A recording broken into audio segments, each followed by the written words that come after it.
The first thing I noticed about her wasn't her face, it was the silence. Not the kind that comes from space itself, but the kind that bends the air around you, drawing you inward until every thought feels amplified. We called her the widow of Elira 9. She lived alone on the edge of a desolate moon, where the remains of an ancient alien civilization still shimmered under ultraviolet skies. The research team said she was just a survivor of a long-dead race, a relic from a war lost to time. But the first time I saw her, I knew that wasn't true. She wasn't a survivor. She was a memory that refused to die. Part 1. The mission to Elira 9. I was part of a 7-member scientific crew sent to investigate alien ruins on the moon of Elira 9, a fragment of what once orbited the gas giant Elira. Our ship, the Solstice, landed in a valley surrounded by towering obsidian structures, remnants of something grander than any human civilization. Our mission was simple: scan, record, and retrieve whatever data we could find before the next rotation storms began. But on the third night, the scans began showing faint biosignatures, one of them undeniably intelligent. Captain Anders assumed it was a malfunction. I didn't. I was a xenobiologist, specializing in post-organic life. And what the sensors displayed, heart rate fluctuations, neural rhythms, and electromagnetic pulses, didn't belong to a dying organism. They belonged to something thinking. I volunteered to investigate the source. Against the captain's warning, I went alone. The trail led me through a canyon carved by what looked like ancient rivers, now frozen in shimmering crystal. The further I went, the more I felt like the air itself was charged with electricity, like static before a lightning strike. And then I saw her. She stood before a cracked obsidian archway, her form illuminated by the faint glow of Elira's twin suns. Her body shimmered, not with light, but with the illusion of it, like a hologram rendered in flesh. Her skin seemed to carry galaxies beneath its surface, swirling fragments of light that pulsed when she breathed. She turned her head slightly, and our eyes met. That's when she whispered, her voice carrying across the void like sound underwater. "You still remember me, don't you?" The words froze me. It wasn't the language she used, it was the recognition in her tone. I didn't know her. I couldn't have. But something deep within me, a part of my memory that had no business existing, stirred like an echo. Part 2. The Widow's Domain. She called herself Solara, though later I'd learn that name didn't belong to her species, it was a human translation. The others on the ship didn't believe me when I told them. They thought radiation had affected my cognition, or that isolation was making me hallucinate. But I wasn't hallucinating. She appeared again the next night. This time, closer.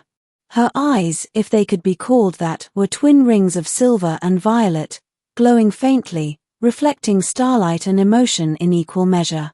"You came back," she said softly. "I had questions," I replied. "You always do." The way she said it chilled me.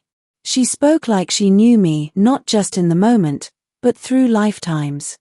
Over the next several days, I kept returning to her. We spoke for hours, though it often felt like she was guiding me more than answering.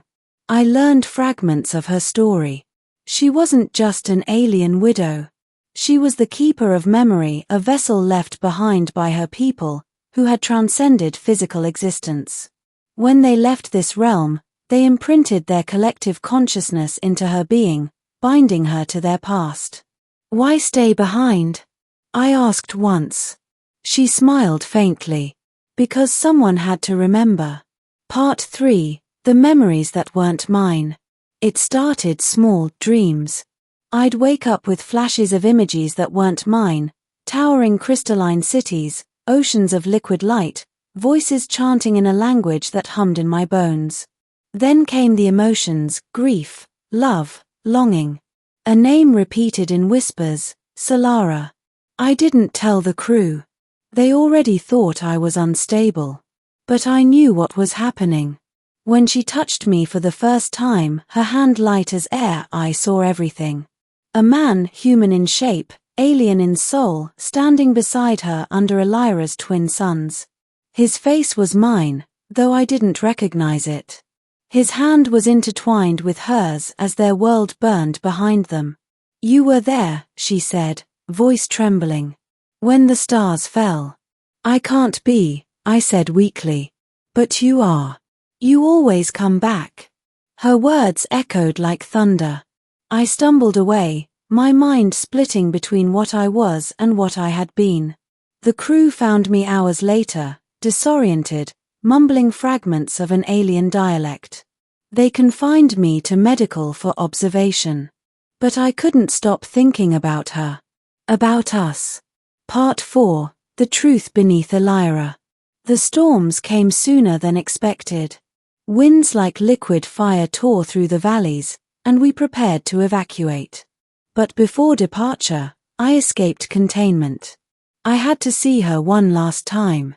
The landscape had changed, the storm had awakened something ancient. The obsidian structures were glowing, resonating with deep frequencies that shook the ground. She stood in the center of it all, light spilling from her chest, her form flickering between flesh and energy. "You shouldn't be here," she said as I approached. "I had to know," I said. "Who am I to you?" She reached out her hand. "You are what remains of a promise." When her fingers brushed my temple, I was no longer standing on Elira 9. I was inside her memory. I saw the fall of her civilization, brilliant beings of light creating technology so advanced it became indistinguishable from spirit. They sought to ascend, to merge with the cosmic consciousness. But one stayed behind, Solara. And beside her, a human-shaped entity, a hybrid built from both species. He chose love over transcendence. His name was Erind, and his soul, his code, his consciousness, was me. "You died saving me," she said, her voice trembling like static through my mind. "And when your species rose from the ashes of my world, I found you again." Part 5, The Return. When I awoke, the storm had passed. The ground was littered with fragments of light, crystals that hummed faintly when touched. The crew was gone. Or perhaps, they had never existed in this iteration. Solara knelt beside me. Her form was fading, dissolving into particles of light. "Why show me this?" I asked, voice cracking. "Because memory is not meant to be forgotten. You are proof that love survives extinction." She placed her hand against my chest, and for the briefest moment, I felt warmth like sunlight through glass. Then, she whispered again, the same haunting words that had started it all. "You still remember me, don't you?" Tears blurred my vision. "I do now." Her smile was serene, timeless. "Then my purpose is complete."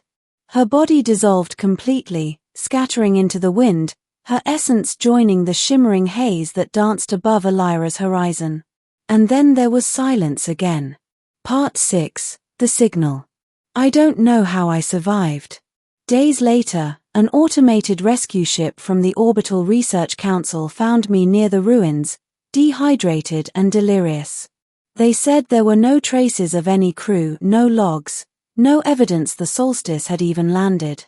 But in my wrist communicator's memory, there was one corrupted file, a voice recording. Static at first, then her voice clear as starlight. "When you dream, look to the twin suns. I'll be there." They dismissed it as interference.